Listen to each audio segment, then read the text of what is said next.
नमस्कार. तर इंद्रायणी या मालिकेच्या आजच्या भागात आपण पाहणार आहोत की मोठ्या बाई कसले तरी पेपर बघत असतात आणि ते पेपर त्यांनी सगळ्या पलंगावरती ठेवलेले असतात. आता तितक्यात तिथे अंताजी येतात आणि पलंगावरती बसतात. आता अंताजींना असं डायरेक्टली पलंगावरती येऊन बसलेलं पाहून मोठ्या बाई अंताजींवरती ओरडत म्हणतात की उठा आधी तिथून, बघायचं नाही, काही नाही, कशावरती पण बसता आणि कुठल्याही कागदाला हात लावायचा नाही आहे, सांगून ठेवते. महत्त्वाचे कागद आहेत ते, तुमचे पत्ते नाही आहेत ते. तेव्हा अंताजी हसायला लागतात. आता अंताजींना असं हसताना पाहून मोठ्याबाई अंताजींना विचारतात की डोकं फिरलं की काय. यावर अंताजी अजून हसायला लागतात. तेव्हा मोठ्याबाई आश्चर्याने विचारतात की काय झालं, काय नेमकं झालंय तरी काय, आनंद पोटात मावत नाही की काय. तेव्हा अंताजी मोठ्याबाईंना सांगतात की अगं हुबा आडवा टेबल मारून आलोय, 10,000 आणले, 10,000 आणि परत जातो आणि 10,000चे 20 करतो की नाही ना ते बघच. तेव्हा मोठ्याबाई अंताजींना म्हणतात की आत्तापर्यंत फक्त हजारातल्याच गोष्टी करताय, लाखांचं बोला, लाखांचं. तेव्हा अंताजींना मोठ्याबाईंचा खूपच राग येतो आणि ते मोठ्याबाईंना म्हणतात की कारलं कडू ते कडूच असतं. आता मोठ्याबाई आरशासमोर जातात आणि त्या तयार व्हायला लागतात आणि बॅग घेऊन कुठेतरी जायला लागतात. तेव्हा अंताजी मोठ्याबाईंना बघत म्हणतात की पण काय हो मॅडम, एवढ्या सजून धजून कुठे निघालात. तेव्हा मोठ्याबाई अंताजींना सांगतात की वकिलांकडे. तेव्हा अंताजी मोठ्याबाईंना म्हणतात की वकिलाकडे काय, अंताजीबरोबर काडीमोड घ्यायचा विचार आहे की काय, आणि ते हसायला लागतात. तेव्हा मोठ्याबाई अंताजींना म्हणतात की फालतूचं हसत बसायला वेळ नाही आहे माझ्याकडे, तुम्हालासुद्धा यायचं आहे माझ्यासोबत वकिलांकडे. गादी गेली, मर्यादा गेली, आता सगळी प्रॉपर्टी पण जाईन. ऐका माझं, एक चांगला वकील मिळालाय, चला. तेव्हा अंताजी मोठ्याबाईंना म्हणतात की वकील, अगं किती वकील बघितले आपण, काही होत नाही आहे. तेव्हा मोठ्याबाई ओरडत अंताजींना म्हणतात की हा चांगला आहे, लाचार बनून जगायचं नाही आहे मला, चला म्हणते ना, चला. असं म्हणून त्या रागाने तिथून निघून जातात. अंताजी मात्र काहीतरी विचार करत तिथेच बसतात. तर आता दुसरीकडे आपण पाहतो की महाले मास्तर आणि व्यंकू महाराज बोलत असतात. आता व्यंकू महाराज खूपच चिडलेले असतात आणि ते महाले मास्तरांना म्हणतात की काही म्हणा सर, पण मला हा निर्णय अजिबात पटलेला नाही आहे. अहो, एवढ्या लहान मुलांना शाळेसाठी वणवण करायला लावायचं का, बरोबर आहे का हे, आणि प्रत्येक मुलाला ऑटोचा आणि बसचा खर्च परवडणार आहे का.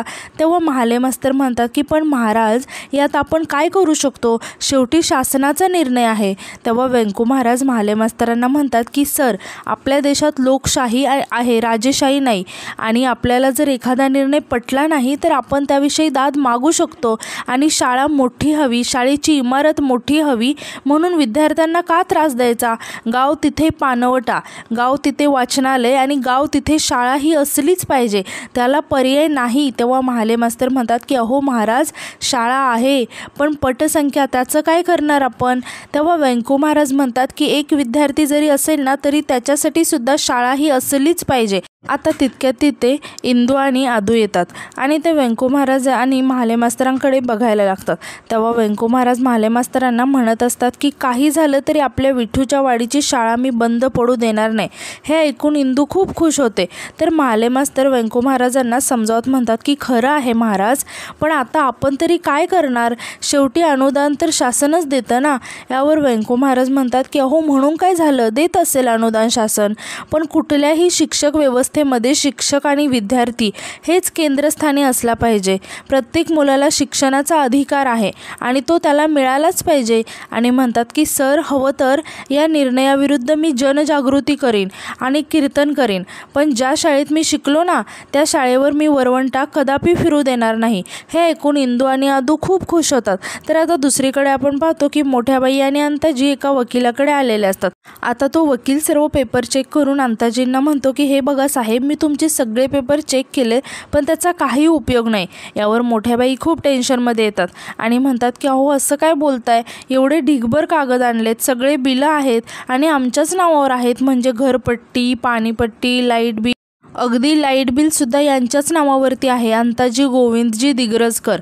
तेव्हा ते वकील साहेब म्हणतात की मॅडम, तुमचं सगळं बरोबर आहे, पण ही प्रॉपर्टी ना इंद्रायणी वाडीकरच्या नावावर आहे आणि ते आपल्याला नाकारता येणार नाही. इंद्रायणी वाडीकर ही 21 वर्षाची होईपर्यंत या प्रॉपर्टीवर तिघेजण कस्टोडियन आहेत. हे बघा, मी तुम्हाला सांगतो की हा जो पहिला कस्टोडियन आहे ना तो आहे व्यंकट दिग्रजकर.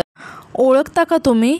तेव्हा अंताजी म्हणतात की ओळखतो, अहो सख्खा लहान भाऊ आहे तो माझा. तेव्हा मोठ्या बाई म्हणतात की यांच्या पाठीवरती पाय देऊन आलाय जन्माला.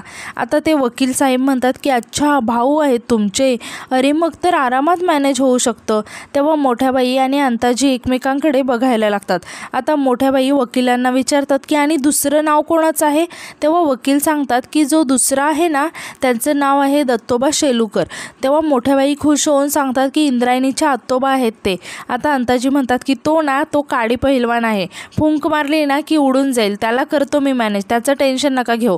तेव्हा वकील साहेब म्हणतात की हा अच्छा, म्हणजे होऊ शकतं तर. आता मोठ्या बाई वकिलांना विचारतात की आणि तिसरं नाव कोणाचं आहे? तेव्हा वकील सांगतात की विठू पंढरपूरकर. तेव्हा मोठ्या बाई आणि अंताजी खूप शॉक होतात. आता अंताजी म्हणतात की विठू पंढरपूरकर हे कोण आहेत महाशय? तेव्हा वकील साहेब म्हणतात की अहो हे मला कसं माहीत असणार, हा तुमच्या घरचा मॅटर आहे ना, तुम्हाला माहिती पाहिजे. हे बघा साहेब, हे 3 कस्टोडियन मॅनेज झाले पाहिजेत, नाहीतर काही होऊ शकणार नाही. आता मोठ्या बाईंना खूपच राग आलेला असतो आणि त्या स्वतःशीच म्हणतात की त्या व्यंकट भाऊजींनी चांगलंच भुत्चन लावलंय.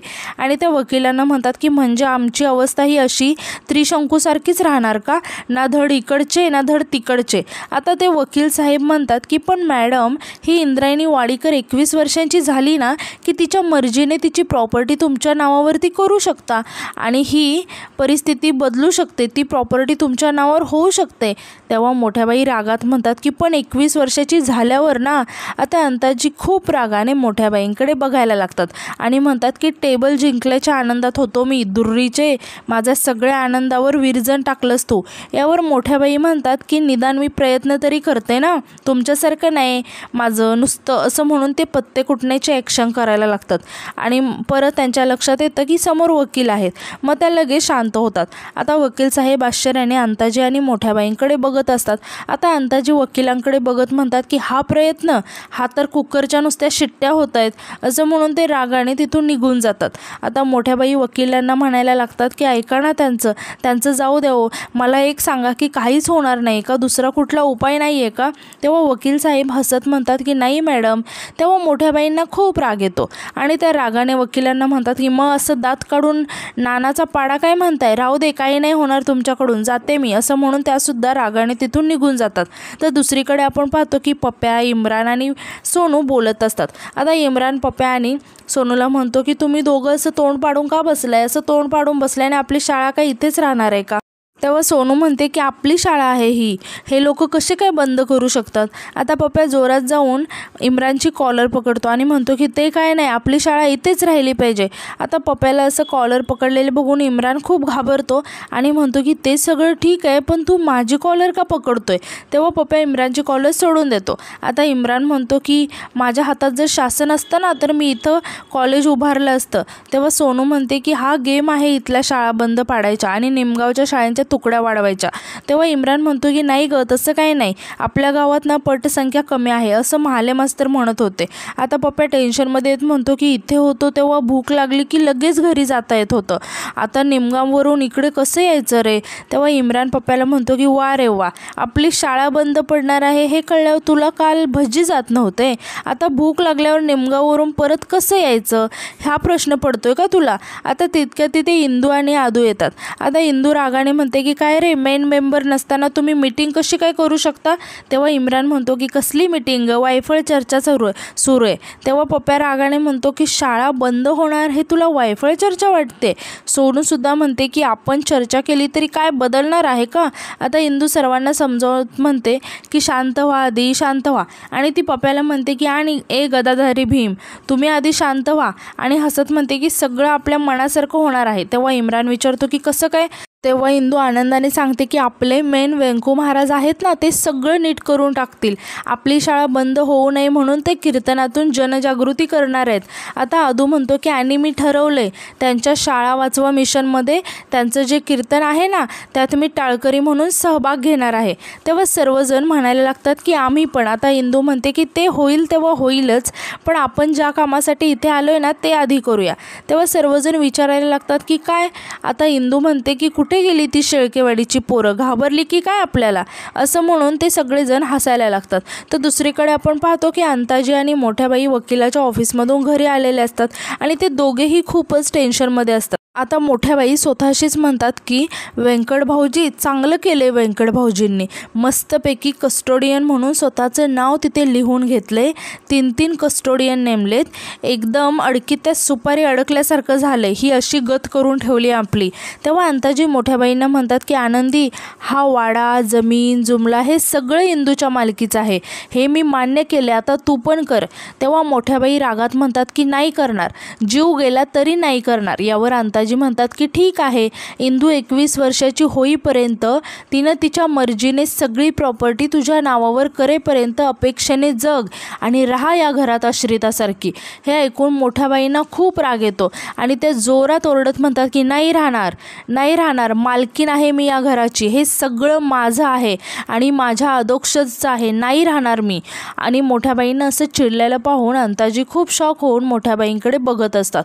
तर दुसरीकडे आपण पाहतो की फंटा गँगची मॅच सुरू असते. आदू आणि इंदू बॅटिंग करत असतात तर पप्या कॉमेंट्री करत असतो. आता इंदू 6 मारते. आता दुसऱ्या टीममधील फिल्डर बॉल आणण्यासाठी जातो तेव्हा कोणीतरी झाडातून बॉल फेकतं. तेव्हा तो फिल्डर घाबरून बॉल परत फेकतो. तर अजून एकदा कोणीतरी बॉल त्या फिल्डरच्या हातात फेकतं. तेव्हा तो खूप घाबरतो आणि ओरडायला लागतो, भूत भूत असं म्हणून. तेव्हा सर्वजण शॉक होऊन त्याच्याकडे बघायला लागतात. आता इंदू त्या झाडाच्या दिशेने जायला लागते. तेव्हा इंदूला सर्वजण समजावत असतात की नको जाऊस तिकडे, पण इंदू कोणाचंही न ऐकता त्या झाडाकडे जाते आणि इकडे तिकडे बघायला लागते. तेव्हा तिथे इंदूला कोणीतरी माणूस बसलेला दिसतो. तेव्हा इंदू खूप घाबरते आणि हळूहळू त्या माणसाजवळ जायला लागते. आता इंदू हळूच त्या माणसाच्या खांद्यावर हात ठेवते. तेव्हा तो माणूस खूप ओरडायला लागतो आणि इंदूकडे बघायला लागतो. त्या माणसाचे सगळे कपडे आणि सगळा अवतार खूपच खराब झालेला असतो. आता इंदूला त्याच्याकडे बघून आठवतं की एकदा इंदूला शाळेत जाताना तो माणूस म्हणाला होता की तुम्ही कुठे निघाला इंदूमाय, शाळेत चाललाय का, चला मी सोडतो. आता इंदू त्याच्याकडे बघत म्हणते की पराग दादा, अरे काय झालंय तुला, तू ये माझ्यासोबत, चल उठ, असं म्हणून ती त्याला हात देते. तेव्हा तो माणूस म्हणजेच पराग घाबरून खूप ओरडायला लागतो. आता इंदू त्याला म्हणते की अरे मी इंदू आहे, इंद्रायणी, काही नाही करणार तुला, चल माझ्यासोबत, चल उठ, असं म्हणून ती त्याला घेऊन तिथून बाहेर येते. आता सर्व फंटा गँग त्याला बघून खूप घाबरतात आणि इंदूला म्हणायला लागतात की इंदे अगं तो वेडा आहे, लांब थांब. तेव्हा इंदू म्हणते की अरे हा वेडा नाही आहे, हा आपला पराग दादा आहे. आणि ती परागला विचारते की काय झालं दादा तुला. तेव्हा पराग इंदूला म्हणायला लागतो की पाणी हवं आहे मला. तेव्हा इंदू म्हणते की आता काय करू, मी पाणीसुद्धा आणलं नाही मी आणि शाळा पण बंद आहे. आणि ती आदूकडे बघत म्हणते की आदू तू मॅच सुरू ठेव, मी आले त्याला पाणी देऊन, असं म्हणून ती परागच्या हाताला पकडून म्हणते की चल दादा. तेव्हा पराग खूप घाबरतो. आता इंदू म्हणते की अरे दादा मी इंदू आहे, तुला पाणी हवंय की नाही, चल बघू, असं म्हणून ती त्याला तिथून घेऊन जाते. तर इकडे आपण पाहतो की गोपाळ मंदिराच्या बाहेर बाकावर एकटाच बसलेला असतो आणि तो स्वतःशीच म्हणत असतो की एवढ्या लवकर शाळा बंद व्हायला नको होती, असं पण 10वी नंतर जायचंच होतं ना गावाबाहेर, ते आत्ताच जायला लागणार आहे मला. तितक्यात इंदू परागला घेऊन तिथे येते आणि गोपाळला बघत म्हणते की गोप्या टोप्या. तेव्हा गोपाळ इंदूकडे बघायला लागतो. आता इंदू परागला घेऊन गोपाळजवळ येते आणि गोपाळला तिथून उठायला सांगून परागला त्या बाकावरती बसायला सांगते. आता गोपाळ आश्चर्याने परागकडे बघत म्हणतो की इंदे अगं कोण आहे हा आणि कुठून आणले त्याला. तेव्हा इंदू म्हणते की तू ओळखलं नाहीस का, याला नीट बघ. तेव्हा गोपाळ परागकडे बघायला लागतो आणि म्हणतो की इंदे अगं हा तर. तेव्हा इंदू म्हणते की पराग दादा आणि म्हणते की पण हा तर त्याच्या नातेवाईकांकडे गेला होता ना. तेव्हा गोपाळ म्हणतो की इंदे याला त्या गोष्टीचा खूप मोठा धक्का बसलाय अगं, आता सुद्धा कसा वागतोय बघ ना. आता इंदू म्हणते की पण हा आपल्या गावात तसा कसा आला. तेव्हा गोपाळ सांगतो की ते माझ्या कानावर आलं होतं की याच्या नातेवाईकांनी याला वाऱ्यावर सोडले. तेव्हा इंदू म्हणते की अरे तुला माहिती होतं, मग सांगायचं ना तू मला. तेव्हा गोपाळ म्हणतो की अगं मी कुणालाच नाही सांगितलं, नारायणी ताईला याचा त्रास होईल म्हणून. तेव्हा इंदूला खूप वाईट वाटतं आणि आजचा भाग इथेच संपतो. धन्यवाद.